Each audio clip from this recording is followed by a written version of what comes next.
Is a good day. Every day above ground is a good day. Instead of fight and quarrel and complain, give thanks and praise is what you should say. Cause every day above All right, good night and welcome to Just a Conversation. In the midst tonight, we have none other than Minister Mon, Brother Matthew, Minister Hayden, and our guest tonight is none other than Mr. Glamar Lingo. Right. Man, it's been awesome. It's been real. It's real out here? It's blessed out here. It's blessed out here. So we're going back to It's Blessed Out Here this week. So it's blessed out here. You know, it's. Let me tell you something, man. Every day above ground is a good day. You know, I always say, listen, once the white chalk is not around you and you're alive, live your life, man. Right. Enjoy your life. Enjoy your life to the fullest. You know, there's a meme that's going around that says, man, listen, you only live once. But my thing is that you only die once, but you live every day. So live life to your fullest. You know, always aim for the stars, shoot for the stars. Don't let nothing stop you. The only thing that can stop you is you. You know, and the only thing that can hold you back is you. So I encourage you, you know, keep pressing towards the stars. Keep pushing, keep plugging. Don't stop, man. You know, don't give up, never quit. You know, you always hear me say that, man. It's like you got to just keep fighting every day. Last week we talked about fight back. You got to know when and where to fight back. Right, Matthew? Yeah. But yeah, so don't forget to hop over to our YouTube page. It's Just a Conversation. Don't forget when you're coming on to share this program out. You know, bless someone. Let someone be a blessing unto someone tonight. So yeah, man, we're gonna have an awesome conversation tonight. You know, we're gonna talk about. Dun, dun, dun, dun. Build up suspense. But Brother Matt, He's sleeping. what we gonna talk about tonight? It's crazy out here, man. It's like Blessed out here, though. It's blessed out here. that I love too, this that kid. too. So the topic for tonight is kind of based off what I got what I summarized from just glancing over your work, because I'm not like that in depth. Right. Yeah, I like just getting the meat of it, and then just the other stuff is like, yeah, for everybody else.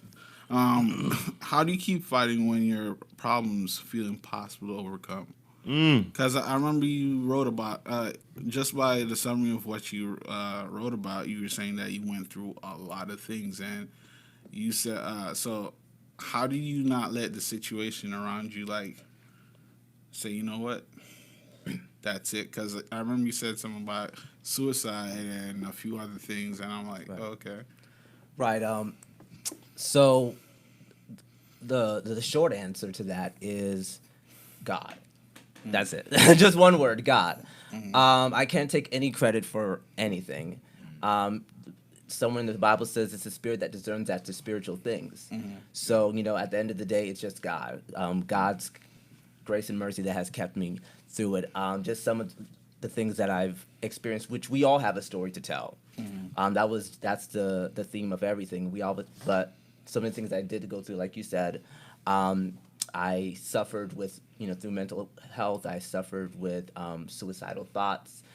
I suffered with what, you know, if sought bipolar disorder. I suffered with a few things, polydrug abuse.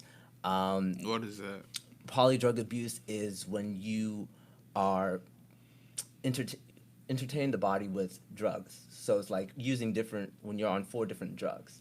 Oh, okay. So it's not just one, not just 2, but Many. yes. And I just say that all to say that it was when God has a calling on your life, that's all that matters.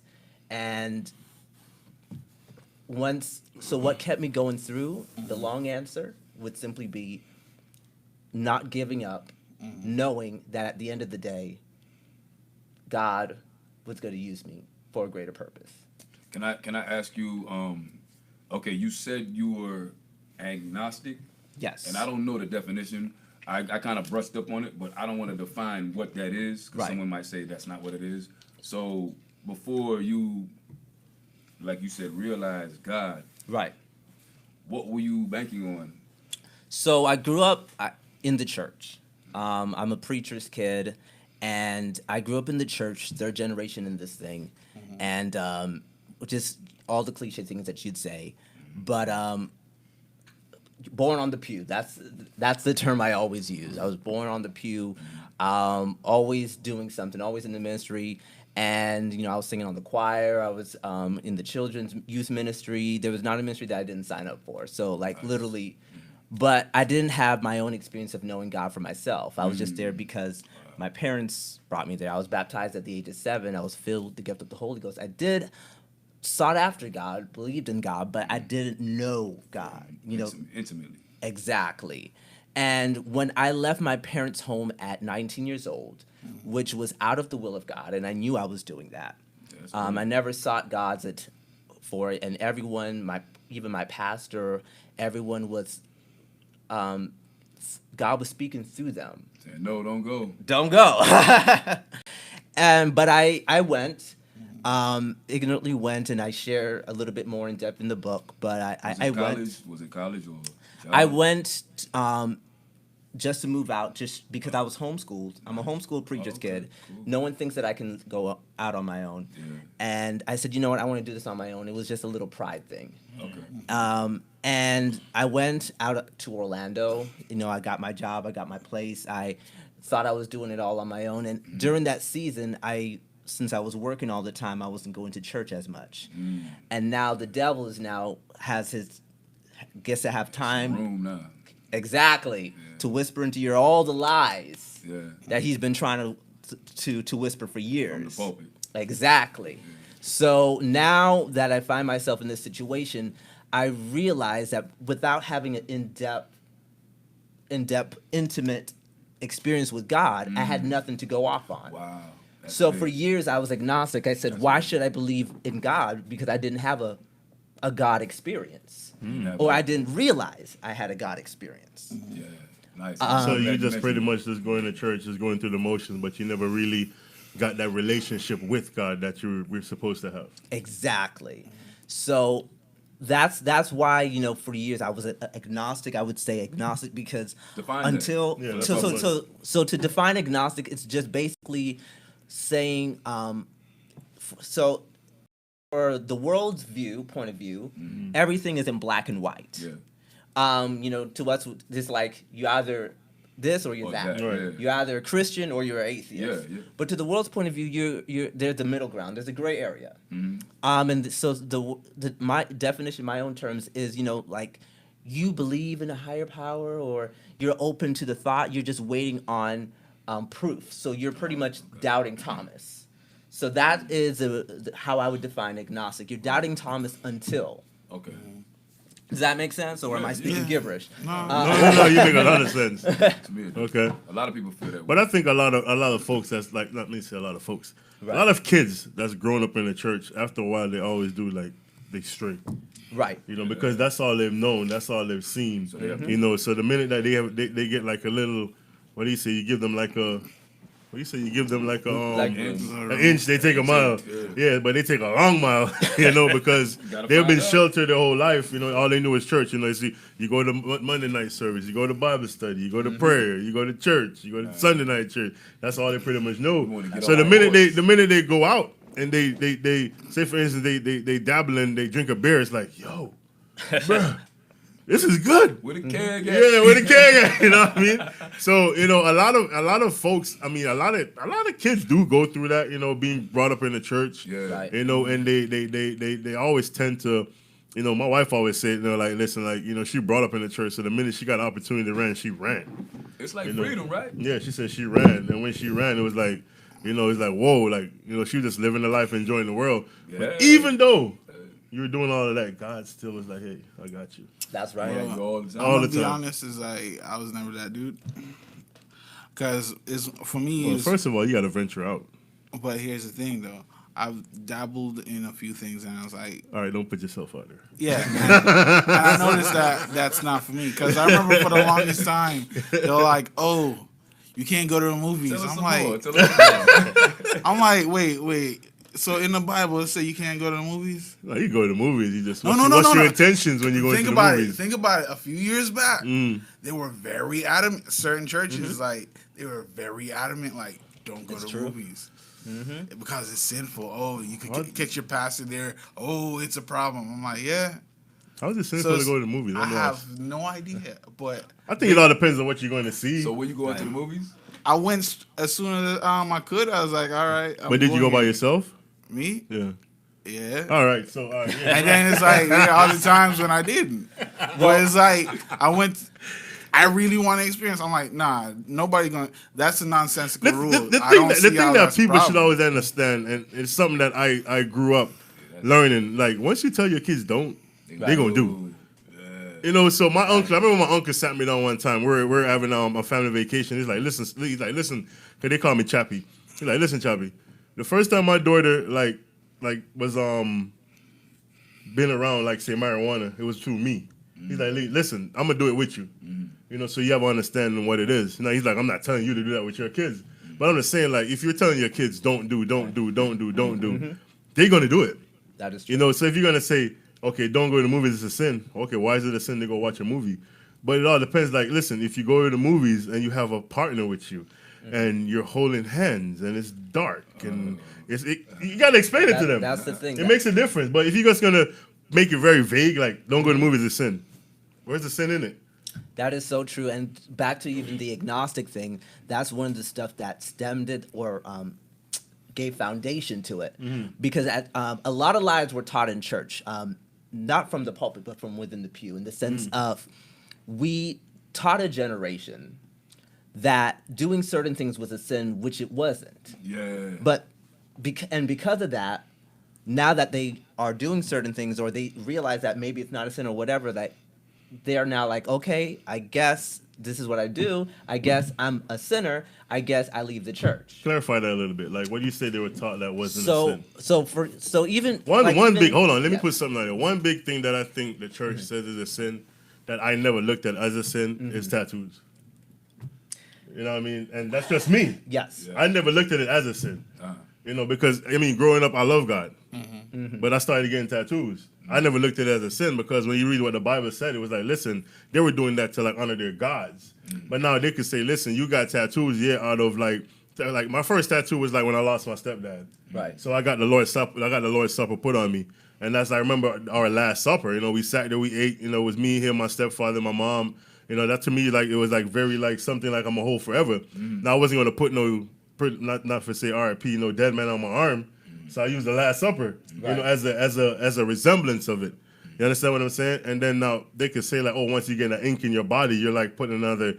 But you know, it's like different ways I understand it now what they were saying. But to me, it's like tell me why. You understand what I'm saying? Don't just tell me it's a sin. Yeah. Because even when I read the Bible, I'm going to get my own understanding of it. That's the you understand what I'm saying? That he was talking Right. about. So to stick a pin, I know for I'll use an example with me. There's certain things that, and I won't go into depth, that God revealed to me that I shouldn't do. Yeah. But that's not for me to tell you. It's not. Yeah. It's That's your not. conviction. That's my Yeah, conviction. We always talk about that. So because of that, what a lot of people has done is they put whatever they're supposed to be for them. For everybody. For everybody. Yeah, Okay. that's it. Makes sense. Yeah. So like for example, a good friend of mine, That's bingo. a good friend of mine, his parents are evangelists, traveling evangelists. They go around the world, and he actually is a member of the church, One Hope Church in Orlando, Florida, and right now his parents are deacons there. And the whole point is he comes from a family like where there's alcohol issues. Okay. So if he touches alcohol, it's no question, it's already going to be a problem.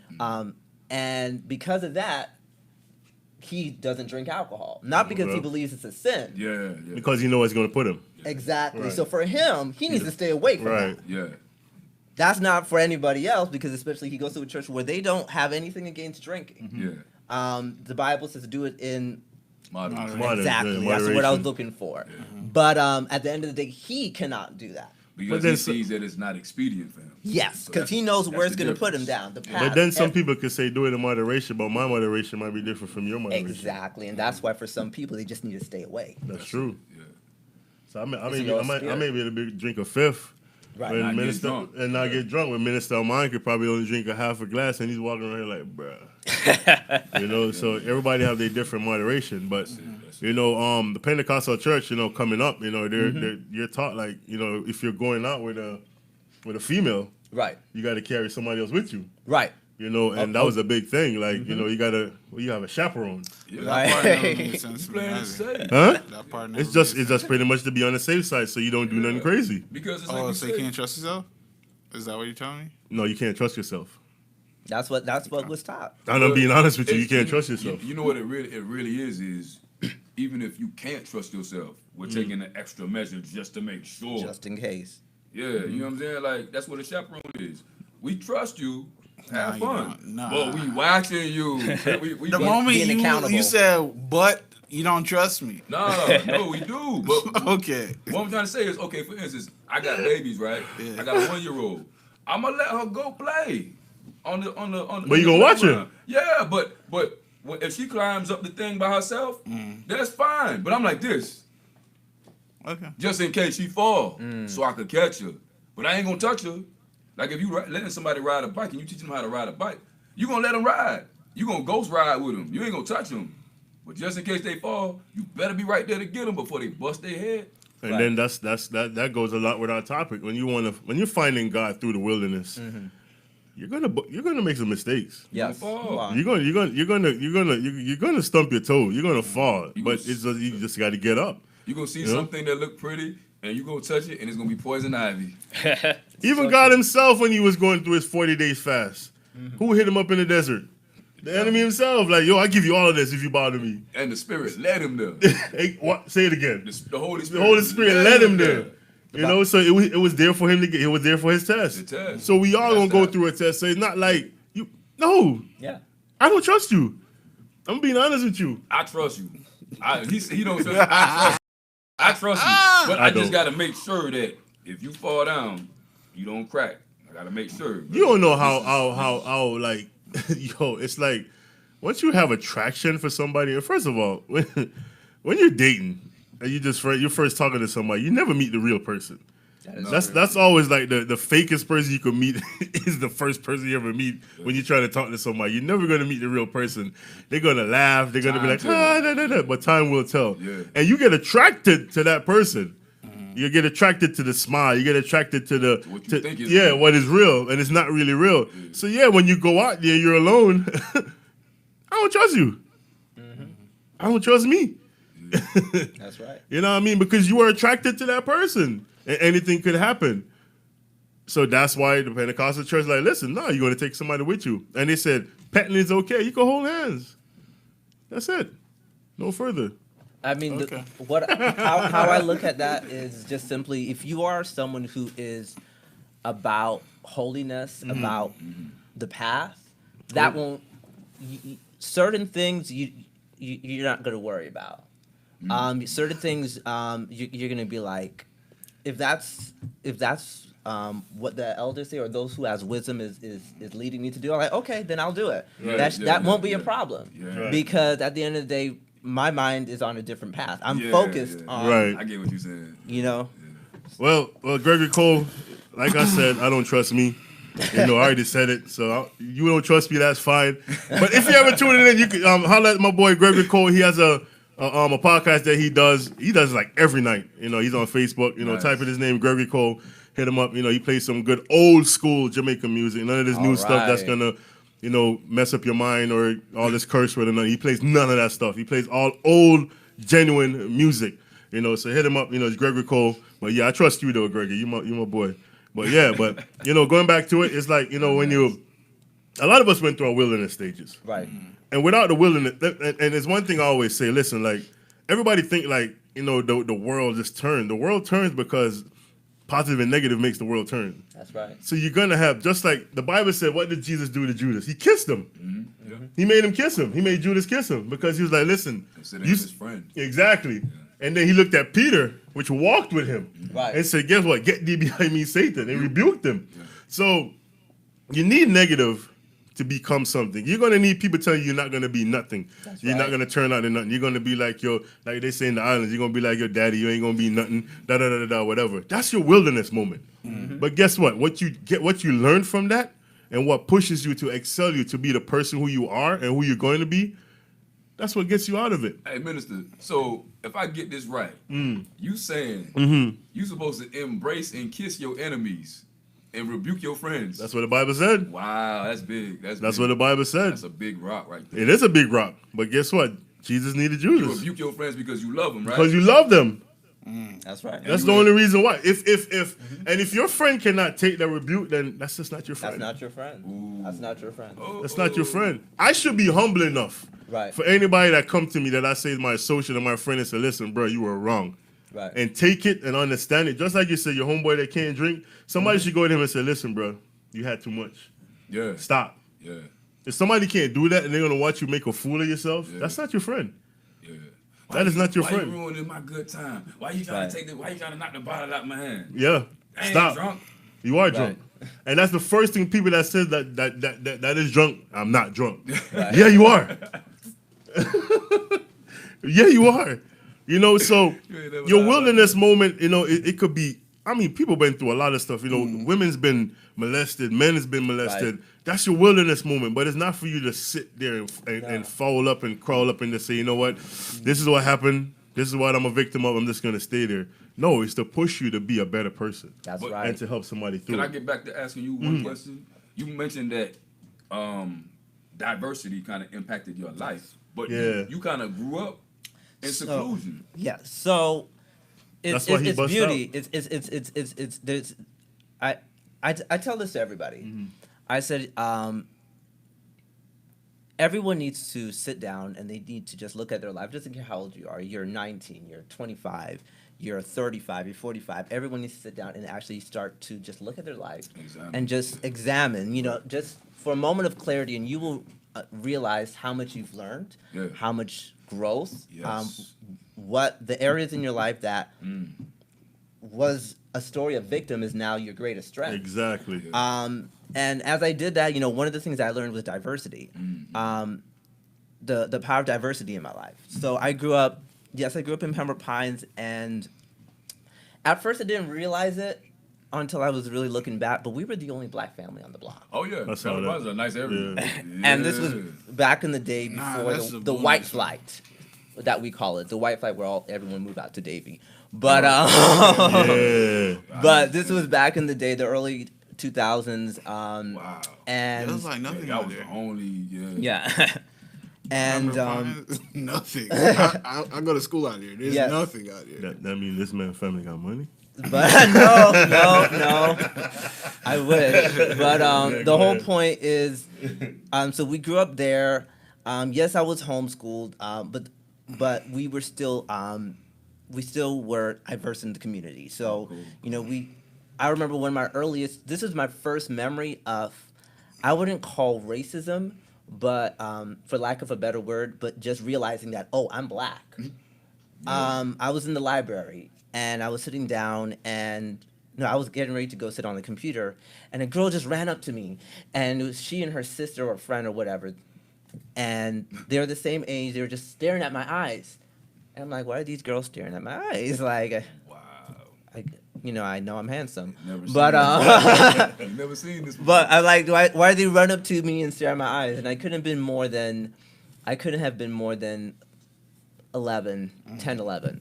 But the whole point is, this is what they said. Wow, you got brown eyes, black eyes. And then they just ran away. And that was like my first moment of realizing that I'm not like everybody else here. I do not have the blue eyes, the green eyes. And it was one of those moments that, you know, it really sunk in and it made me feel like, oh, I'm black. That's another moment. I was walking in, what was it? We were in one of the malls, and it was one of those stores that unsponsored stores. Let's just say that. We're not gonna say the store name. But I was in a store, and the lady walked up to me. She's like, "Oh, do you work here?" Because for some reason I was wearing the same color shirt as the employees. And then she was like, "Oh, never mind." When she realized, that was. But I never really noticed it because even though we were in Pembroke Pines and we were in the community and we were always around those type of people, You were like oblivious to thinking it. I was oblivious to it. And then on the weekends, we would go to Pentab, Oh, okay. And everybody which is fine. everybody is Caribbean American. So it's like I got my little balance there. Yeah. But at the same time, and then when I moved out of my parents' home at 19 and I went to Orlando, again, I was in a white community.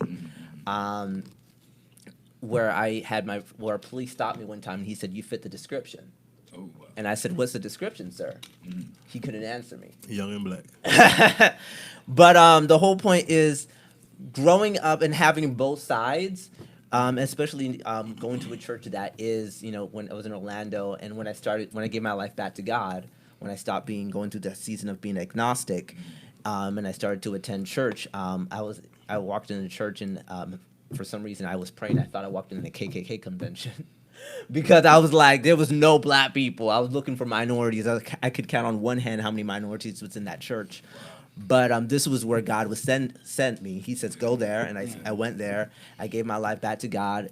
And the whole point, again, I was in a community where it was just second nature to me. Like, I'm the only black guy in the room. But the main thing that I learned was the importance of diversity. Beauty lies in the diversity of its people. Yeah, man. Heaven is not going to be all black people over here, it's not all gonna be one white thing. people over here, all Asian people over here, or whatever. Everyone's connected, everyone's together. So why on earth we're still living so separate? Yeah. You get why are we so caught up in our own culture? Yeah. Within the church, bringing our culture into the church, so much to the point where there's a divide. Yeah. We divide ourselves between the smallest things. That's so true. And God has never been about divide. No. So that's one of the things that I do expound a little bit more in depth in the book is the importance of diversity. Nice. Because, going to, different churches, I've experienced different versions of how people praise God. And I realized That's so true. that we have so much more alike than we realize. Yeah. It's just semantics at the end of the day. Right. That's it. And then, like even some people like who grew up, like I have friends who's grown up and they don't even have a white friend. Or they've You never have a white friend. they're like like they're like, "Oh." And without you experiencing certain things or having certain experiences in your life, you can't come to certain conclusions. Wow. So basically, you pretty much had to come out of the covering of the church and the pulpit and experience things on your own. Right. And become diverse and other than what you knew and had knowledge of. Exactly. So like even that was a whole culture shock for me. So like even though I say I'm a PK and I grew up in the church, in the Pentecostal church, but I was always like around a church that's predominantly black or predominantly minority owned, and having that whole experience where like instead of just not living in a community or being surrounded by the community, I'm actually now going in church and worshiping with these people, and now I'm even like going like prayer meetings and all that. It was a whole new experience. Wow. And it was something that made me realize that there's a lot of work to be done. Okay. So when you talk about like, the drugs and stuff you was doing, Yes. that's pretty much like a wilderness moment for you. That was a wilderness moment. So how did you overcome that? Again, the short answer, God. It's all God. I was talking to my auntie as I was in the process of writing the book, and I was speaking to her, and she was like, God was on your side, because when I was just showing her some of the things that I went through, she's like, just half of that, people's gone. Okay, Lingo. Yeah. In hindsight, it was God. Yeah. We all know that. But the steps. The steps. Was there like a moment So- you went through something that kind of like pushed you to go back, to the church side? What led or, you back? Yeah, what led you So back? what led me from lying to myself of that when I was going through the season of being agnostic, that God trying to get to myself to believe that God isn't real, because of so much that had happened in my life where I didn't want to believe him to be real. But I was always that honest person with myself, having that conversation, saying that, at the end of the day, if there's proof, then there's proof. But the steps that the number one thing that happened was, I remember one day, out of the blue,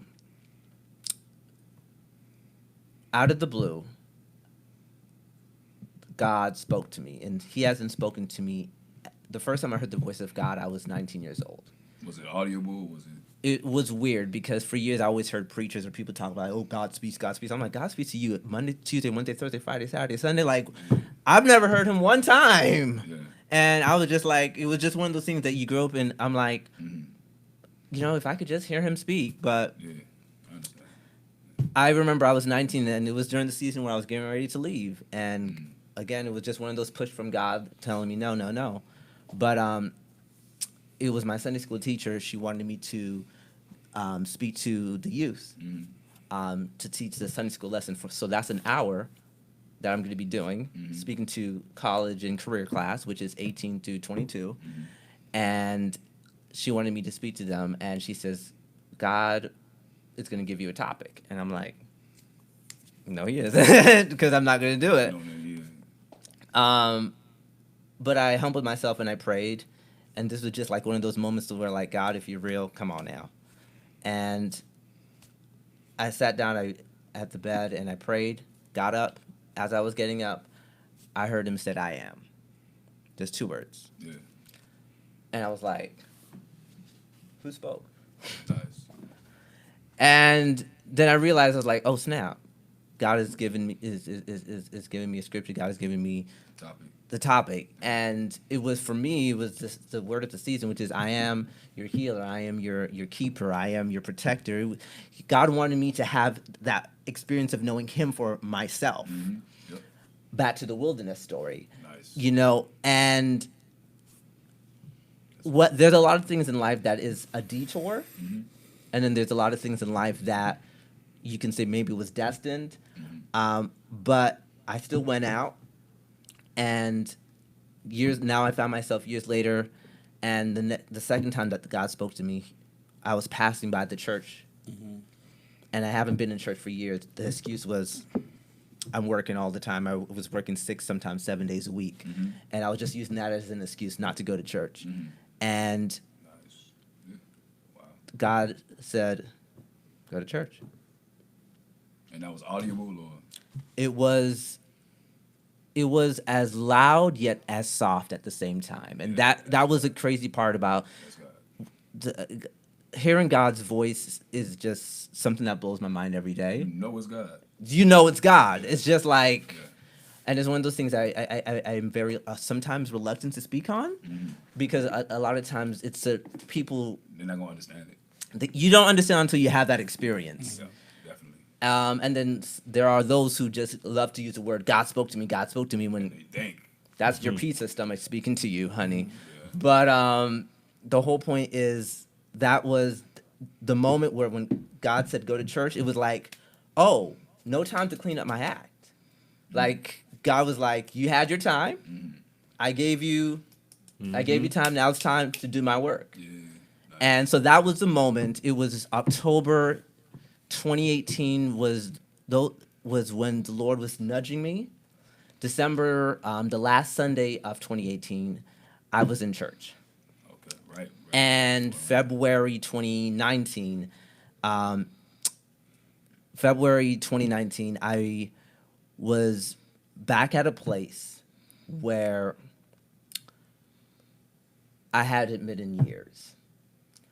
And not just hadn't been, but at a whole new experience, which was I was now going to church. I was now believing. I was now doing all the things that that I was doing before, but with a whole new mentality that I'm not doing this because this is how I was raised. I'm doing this because this is what I desire to do.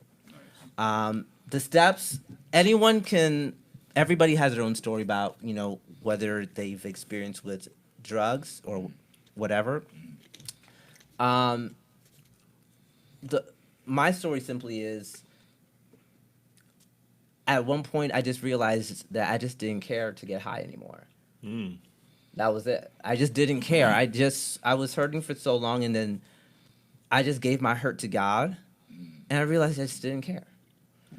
And that was like the turning moment the turning point in starting to be intentional about doing the right things.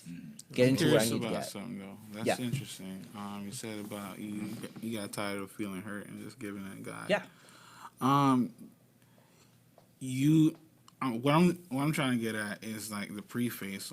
You said earlier that when you were 19, you just moved out and so you had a clear goal behind your steps. So my thing is, what was the factor that caused you to say, you know what, I'm gonna stop doing this and this and this and doing my own thing, and what was the prefactor behind all that? Like, let you decide. So, for those who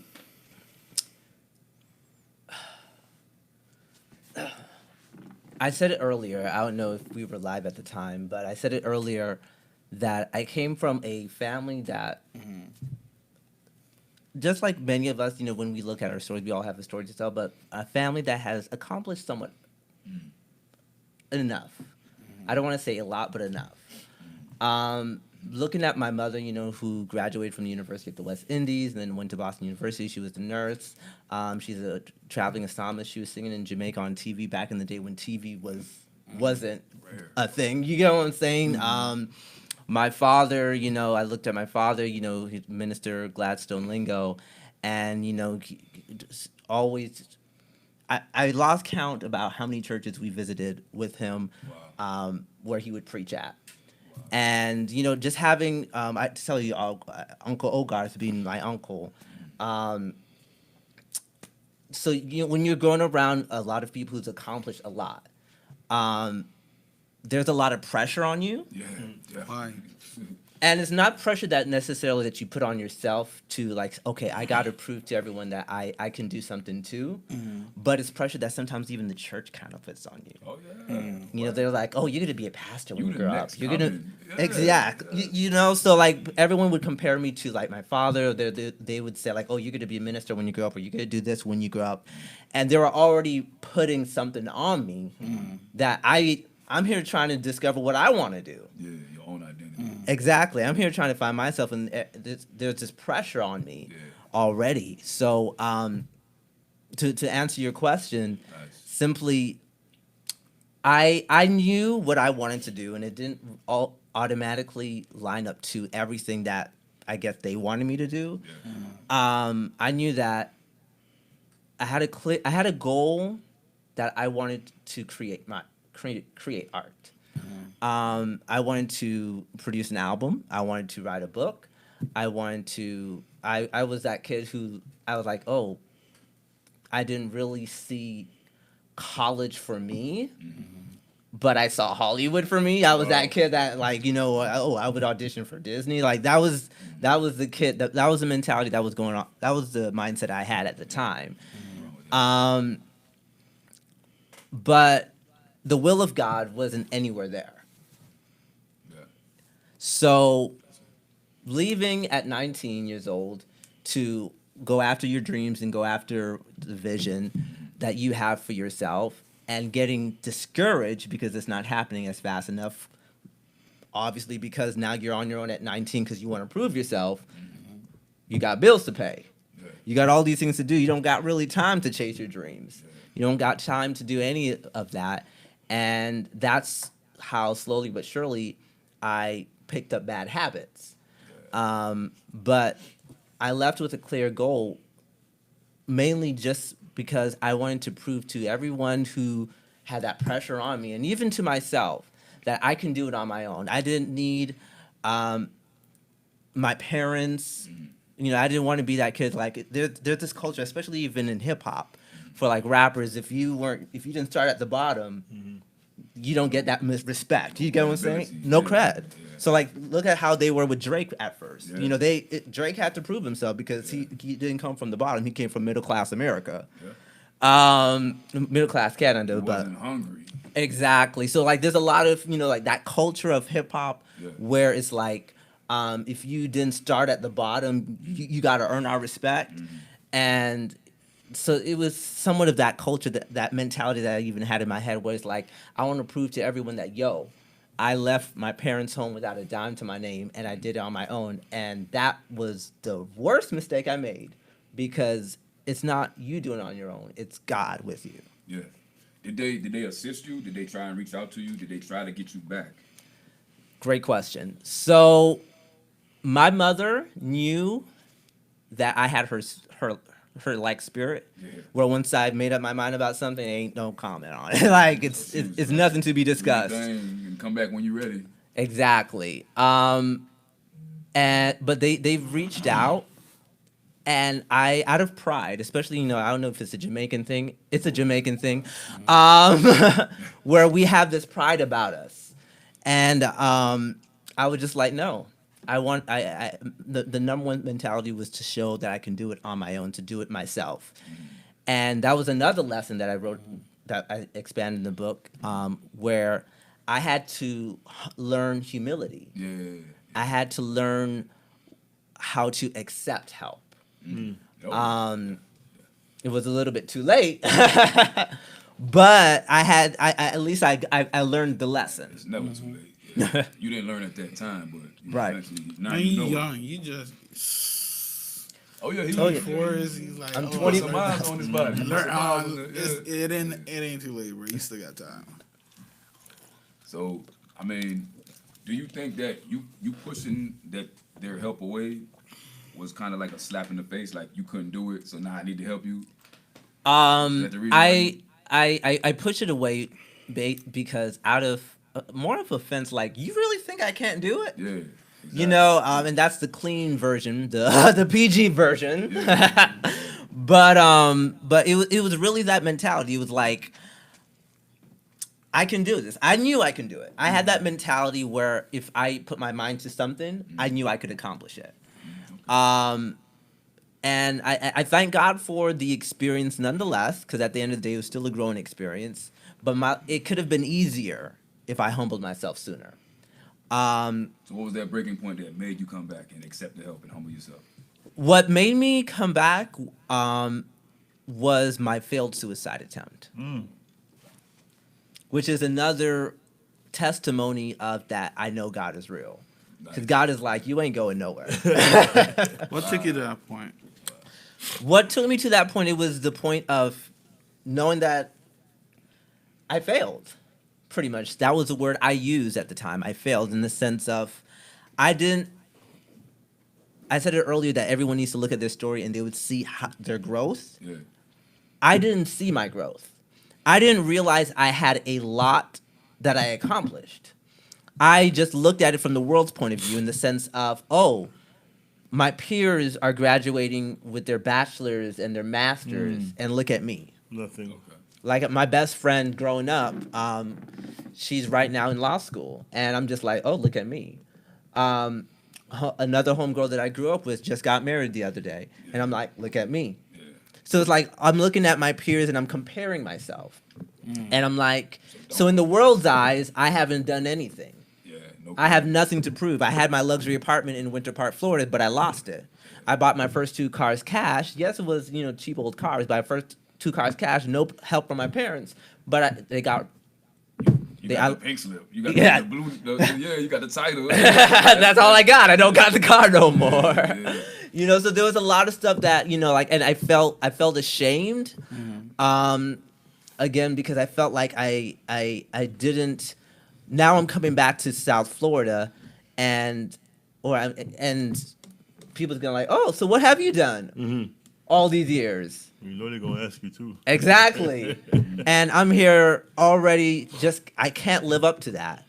And I was just like, and I no longer had the desire to hustle. Yeah. You tired. I was worn out. I was tired. Without God as your drive, you have no energy. All your strength. Prodigal child. That's what I was thinking the whole time when you were talking. I was thinking about So- another Prodigal prodigal child story. So the whole point is, it was during a season where it was the last straw, and I was like, yo, if it ain't gonna work here, it ain't gonna work nowhere. That was the mentality I had, and I saw that, it's not gonna work. I ain't gonna call my mom. So it was one of those seasons where I was in between using and abusing. And during that time, I said, you know what? I did something that I should never done. I tried to overdose on some painkillers. Oh, okay. Pain. And Were you really like decided like that? I made the intentional decision that I was going to end my life. Okay. I expected to die. Yeah. That was the whole thing. But I'm alive today, thank God. Yeah. But that was the, and then so after that, this is what happened. This is the crazy part. After the failed suicide attempt, where I made the intentional decision that I wanted to get out, and when I realized I'm still here, I'm like, okay, you know what? Let me just call my mom. She hasn't seen me in a while. She wants to see me. I said, let me call her. Let me spend some time with her so she can see me one more time. You gonna try again? Because I knew I was gonna try again. Oh wow. And that is what saved my life. Yeah. Coming down and seeing her that one more time, and humbling, going through an experience where that was humbling because that was challenging in itself. Coming back and now everybody's seeing you like, hey, what's up? Wow. What did you do? And now I had to step up to the plate and actually answer that question. And now all of that, my biggest fear is already behind me. And I'm like, okay, ain't nothing to worry about now. You know, like everything that you were Face worried the about it. fear, yeah. So what you say is it's not really the fact that you failed, it's more along the fact that your pride was getting in the way of it. Yeah. Pride goes before a fall. Pride comes before a fall. Ouch. Yep. That one Sure that- does. yeah. That's what the Bible says. That's the Bible. Like, that's the Bible right here. It's like That's a kiss your enemy and rebuke your friend. Yeah. So talk about your book, man. I know you got a book coming out in 2/28 of what? Is it No, February? April 28th. 25th. I don't know why I said April 25th. April 25th. February 28th. The website is, because the website that I have up right now, I'm literally tearing it down. And we built a new website, so that's going to go up on the 28th. Okay. So that's where you got the 28th 20, yeah. from. But the whole point, you know, on April 25th, and you know, I prayed about, you know, like when that date was going to be. It's so funny that it's 5 days after my sister's birthday. So happy birthday, sister! If you're watching this is on April 20th. But the whole point is April 25th. The book is going to be released. An introduction to another big word, eleutheromania, which is just a word that means the desire for freedom. That's right. I looked that up. Yeah. It was a word I didn't know either. Yeah, I saw the word. I said, let me look that up. The first time I heard that word, I was like, what? That's one long spelling bee word. ELU. Like you can't even do it. But again, the theme is still the same, finding God in the wilderness. And the book is just a love letter to everyone to write your own story. That's it. I'm not here to talk about politics. I'm not here to talk about religion. You will hear what I believe. You will hear what I believe. You'll hear my thoughts. But I'm not here to put my thoughts on anybody else. The book is simply just like, here's is what I went through, and here is the revelation I got after the season. Yeah. Does that make sense? Makes Yeah, a you lot gotta of tell sense. your story. Your story. Yeah. Right. You gotta. So that's what it's mainly about. It's just a story of, you know, my short life. 25 in August, but August what? August 10th. I'm a Leo. Okay. That's But- the thing. There it is. We won't get into that, but the whole thing is Matthew, when's your birthday? It's a month. it's a month. In a day, in a year. Exactly. I can find out. It's a blessing. We're gonna find that out. Anyone got the spirit of discernment here? Oh, he's born in June. It's a month. It's a day. It's a year. June what? Oh, You gonna throw a party in June? You gonna throw the How about party? you stay over there and be the fly on the wall? So Matthew's Amen. birthday is on June 4th. Wow.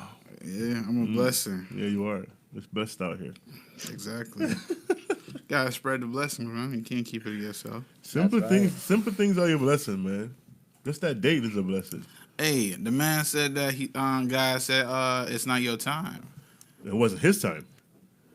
Yeah, wasn't so a lot of it's a us time. blessing. Look at what he's doing now. He's blessing people with some words of wisdom. Facts. And he even opened up a website. That's one of the hardest Facts. things. Yeah, it's rough. I'm struggling with that right now. Yeah, I'm about to reach out for help. I need help. Hey, you see that right there? We asking for the help. Everybody, anybody listening? I'm about to reach out for help. But yeah, man, it's blessed out here. You know, it's blessed out here. But yeah, God wasn't ready for you, man. He wasn't ready to take you home. You got some work to do. You should And start then doing a you- lot. You should start doing a lot of blogging, man, and like encouraging folks that way.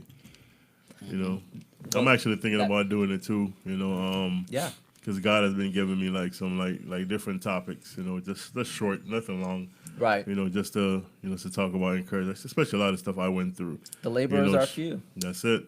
You know, showing that you could overcome, a lot of things that we think is hard. You know, because we think it's hard. Our mind is made up. Like, this is tough. I can't jump over this hurdle. That's right. But once you free your mind and loose your mind and have a mind that's saying, listen, I can do all things through Christ who strengthens me, then Amen. nothing can stop you. Amen. That's what that song say? Nothing can stop me. I'm all the way up. It's facts. All the way up. Only person can stop you is you. Yeah. You know what I mean? And if you keep pushing, you keep grinding, you keep doing the work, then guess what? It will pay off. God rewards the faithfulness. Yes. That's what he says, and he's fact. Yo, I was reading the Bible the other day, and it stuck out to me like so plain. He said, "Listen, Abraham, I swear I'm gonna bless you." Wow. When you ever hear God say that? Wow. He's like, "I'm gonna bless you, Abraham.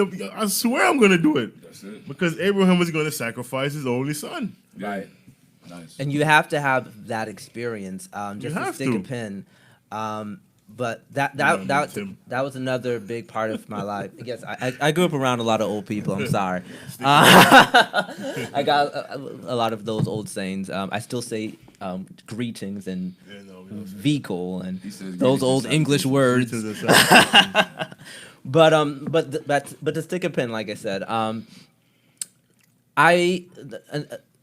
so even though like I had a clear vision of what I wanted to do, when I thought I was coming to God or thought I was surrendering to God, I was like, okay, then let me do this for God, then and see if, the Bible says your gift will make way for you, and whatnot. And God was like, it's not your time yet. That's right. Gotta wait. So even that was a little bit depressing in itself because I was so caught up in doing things my way and going on my time and thinking I had to hurry up and prove myself. Yeah. And God was like, no, you need to hurry up and humble yourself. Yeah.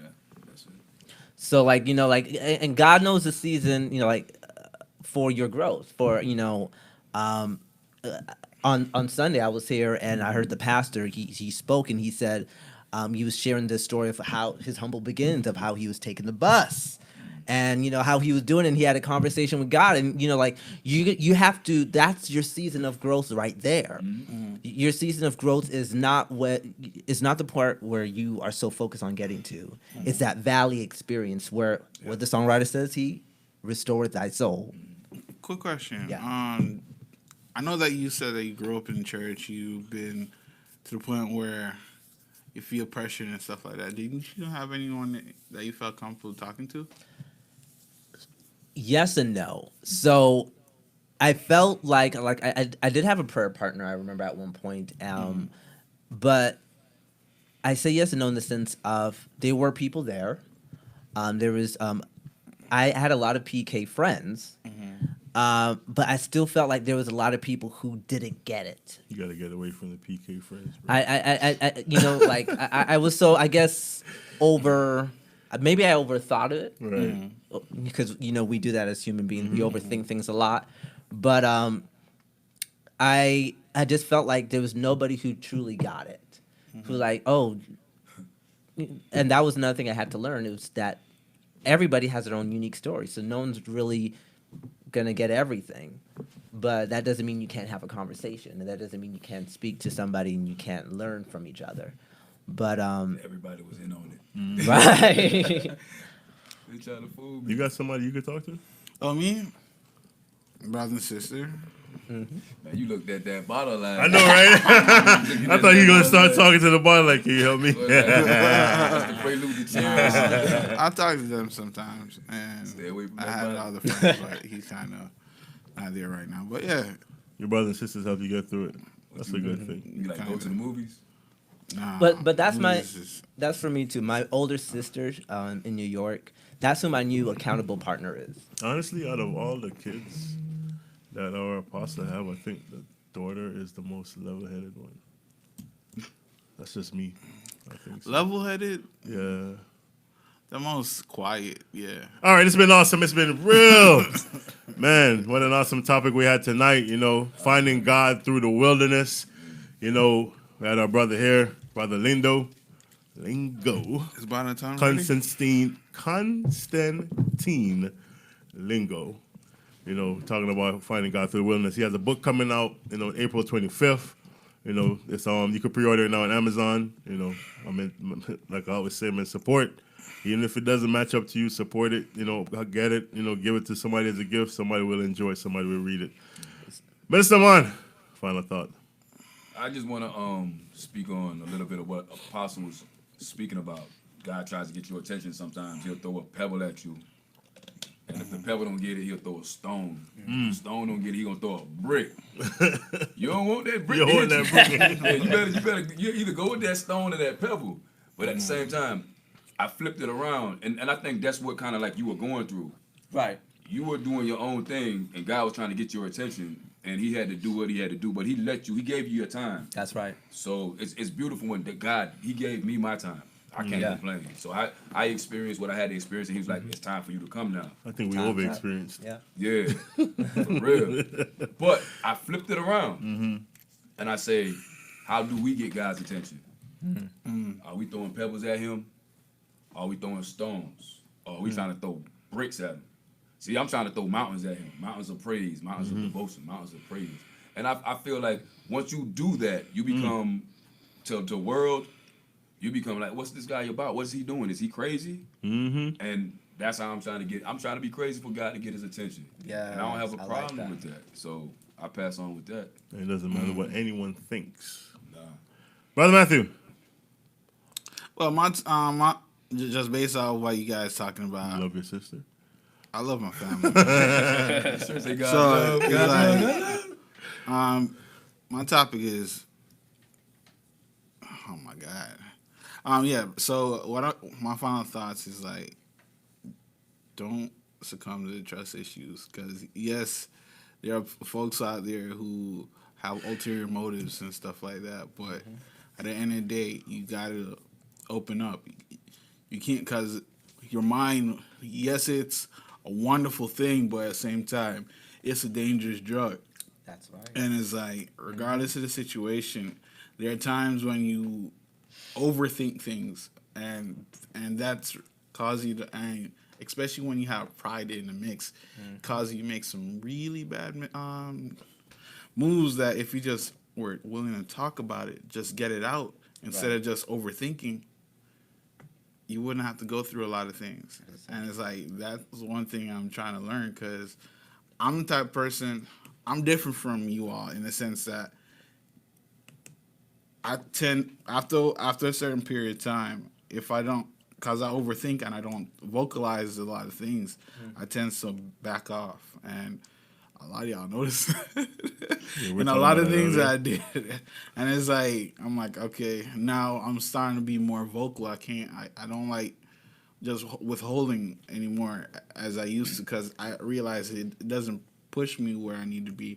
At the end of the day, I realized that I could have been further if I just like was willing to open up and trust people more. So don't. How does it feel though, to kind of step out of your comfort zone and vocalize more? How does it feel for you?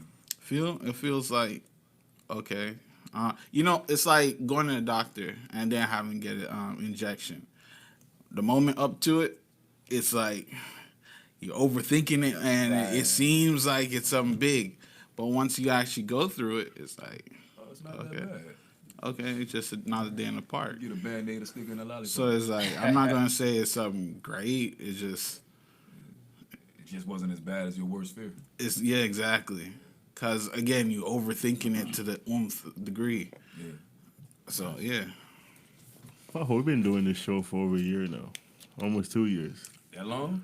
and I have to say, this is one of his best final thought. Like seriously, like you just like you almost brought tears to my eyes, bro. I man. felt that when you just talking. Hey, a lot of people go through it, man. He's really opening up, bro. He opened up. Yeah. Nice. Wow. Man, you sound fake, but all right, let's. No, he's not. yeah, Oh my God, I'm dead serious, bro. I know he's It's like I Again, can't, it's my trigger, I'm at man. all right now. Like It's like I'm really sitting here, like bro, like that was really good. I don't know how to take a compliment, so that's why. Just give the I glory had to just God. Give the glory to go God. ahead. All right, brother Lingo, final thought.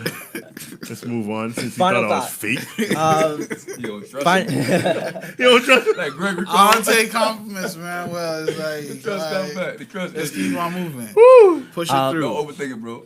Final thought. Just don't overthink it. You know, finding God in the wilderness is just simply about just having your own experience. I said it earlier. Try go 6 days without eating. You can't. It's not gonna go well with you. So why do we go 6 days without reading the Word of God?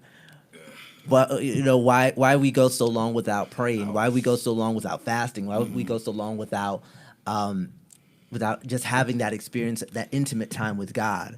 And you expect to go out into a world that is so anti-God and be okay. You're not.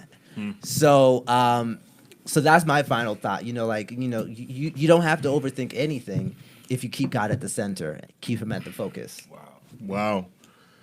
Good final thought.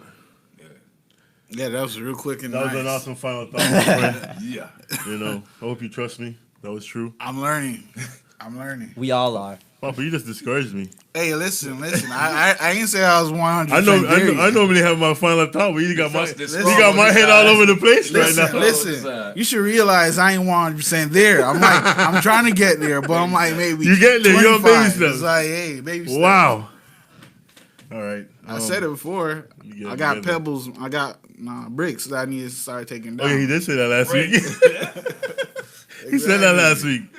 Them bricks are still up there though. Yeah. Where I the see bricks that. come from? Hey, just know. God. Here, brother, back. Hey, just know. All right, so Yeah. my final thought, you know, it's actually the words from a song. It says, "Wide awake while the world is sound sleeping, too afraid of what might show up while you're dreaming. Nobody sees you. Nobody would believe you. Every day you try to pick up all the pieces, all the memories, they somehow never leave you. Nobody sees you. Nobody would believe you. But guess what? God only knows what you've been through. And God only knows what they say about you. And God only knows how it's killing you. God only knows. When you go through your wilderness moment, it's not to kill you. Yes. You Amen. know, Paul went through it. You know, Paul said, "I consider myself the least of the apostles." You know, he did a lot. He wrote majority of the New Testament. That's right. You know, and it's a man that never walked with God. But guess what? On his way to Damascus, when he's going to do what he's comfortable doing, which was killing Christians, God met him there. That's right. And blinded him and said, "Listen," and talked to him, spoke to him in his head, and said, "Why do thou persecutest me?" And he had to wake up and understand that's God talking to me. And he was so far behind that he had to fight his way back in. Because think about it, you're killing people, you're killing Christians, but now you got to fight your way back with them so they could trust you. So that was going through. He went through a lot of wilderness moments. That's right. He was on the ship. The ship was broken apart. He went on the island. The viper bit him and latched onto him. Yo, Paul went to test after test after test after test. He went through the wilderness over and over and over because what the Bible said, through much tribulation, wherefore we enter the kingdom of heaven. It's not going to be easy. Don't think it's going to be easy. You're going to have your wilderness moment, but how you come out and what your testimony is what makes the difference. On Paul's deathbed, he said, "Listen, Timothy, I got my crown. I finally got my crown." You're going to go through some stuff that's going to crush you. God himself went through it. You know, the Garden of Gethsemane, that's where he used to crush the grapes. he went through his crushing moments and he bared it all. So we're going to have to bear some crushing moments. We're going to have to bear some times we're in the desert alone and there's nobody there with us. We have to bear some time we go through the wilderness. The Bible says, yea, do I walk through the valley of the shadow of death, I will fear no evil. You have to go through it, but fear not, because God is with you. His rod and his staff will comfort you. Don't forget to hop on over to our YouTube page. It's Just a Conversation. Don't forget to subscribe. Until next week, it's been awesome. It's been real. Don't forget to look out for Brother Lindo's book. It's coming out April 25th. You can pre-order it right now on Amazon. Right now on Amazon. Right now on Amazon. Right now on Amazon. You can pre-order his book right now. Right now. But it comes out on April 25th. Yeah, I can check us out on Spotify. Oh, yeah. We're on Anchor. Spotify, Google, Anchor, Stitcher, Breaker. We're on every podcast platform you can think about. We're on there. Can I make a plug? Can I plug something in? Go ahead. We got a fish fry coming up, a KBI fundraiser, and we're trying to, fry the fish, and tickets on sale for $12. You can see, anybody at KBI for tickets. And we're trying to raise funds towards the Women in White Healing and Deliverance Service, which we have Dr. Apostle Sandra Smith coming in from the Bahamas. And, Escovitch Fishing Festival for $12. And Friday, March the 6th, from 12 to 5 p.m. So we got tickets for sale. Come get your tickets. Come get your fish on. And at the funds will be raised for the Women in White, to handle and help with the expenses and set off the costs. And that's a deliverance service going on April 11th, I believe, Saturday at 8 a.m. Mm-hmm. And it's I believe about the third annual Women in White. Yeah. Mm-hmm. The Cries of Hannah's Womb. So support, come out, sow a seed of deliverance, and, we'll see you there. That's right. So God bless. It's been awesome. It's been real. It's just a conversation where we say hashtag talk about it.